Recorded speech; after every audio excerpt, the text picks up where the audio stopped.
উত্তর দিনাজপুর জেলার চাকুরিয়া ব্লক তৃণমূল কংগ্রেসের উদ্যোগে বুথভিত্তিক যোগদান এবং কর্মী সভা আয়োজিত হলো শনিবার। এদিন পঞ্চায়েত সমিতির সভাকক্ষে আয়োজিত এই কর্মসূচিতে উপস্থিত ছিলেন প্রায় কয়েকশো কর্মী সমর্থক।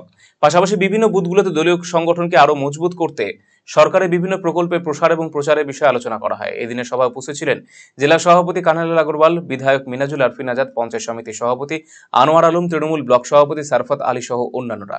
পাশাপাশি বুথ নেতৃত্বদের সংগঠন পরিচালনা দিয়ে বিশেষ দায়িত্ব দেওয়া হয়েছে।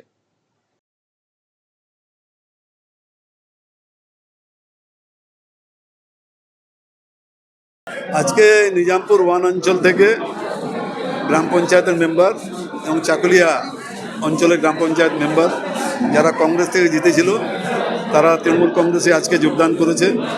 ওনাদের সঙ্গে ওনাদের যত কর্মী সমর্থকরা আছেন ওনারাও সব তৃণমূল কংগ্রেসে যোগদান করলেন। আজকে আমাদের নতুন করে এর মধ্যে আগেও যারা ছিলেন অঞ্চল প্রেসিডেন্ট কিছু নতুনও আছে, নতুন করে অ্যাপয়েন্টমেন্টগুলো দেওয়া হয়েছে অঞ্চল প্রেসিডেন্ট অঞ্চল চেয়ারম্যানদের। আগামী দিনে যে দলের কর্মসূচি আসে সেই কর্মসূচি সম্বন্ধে বিস্তারিতভাবে আলোচনা করা হয়েছে। 23 তারিখে যেটা ধিক্কার মিছিল যেটা আছে, যেহেতু অমিত শাহ পার্লামেন্টে বি.আর. আম্বেদকরের বিরুদ্ধে খুব বাজে মন্তব্য করেছেন, তাই সেই কারণেই আমাদের দল নির্দেশ দিয়েছে যে 23 তারিখে 2টা থেকে 3টার মধ্যে আমাদের ধিক্কার মিছিল হবে। প্রত্যেকটি ব্লকেই হবে, ব্লকে শহরে হবে।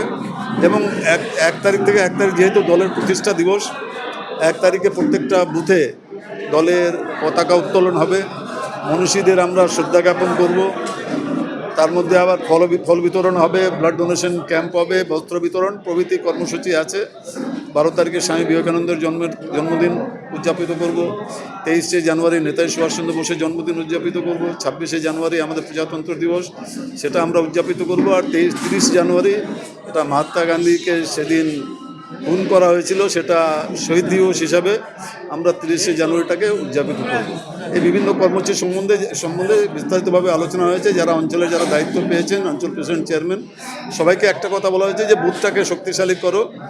মিনিমাম প্রত্যেকটা বুথে মিনিমাম 50 জন করে বুথ কমিটির মেম্বার হয়। আর বুথ কমিটির সভাগুলি যেন প্রত্যেক মাসে একটা করে বুথ কমিটি যেন ওনারা সভা করেন, এই হিসাবে যারা অঞ্চলের দায়িত্ব পেয়েছেন ওনাদেরকেও নির্দেশ দেওয়া হয়েছে।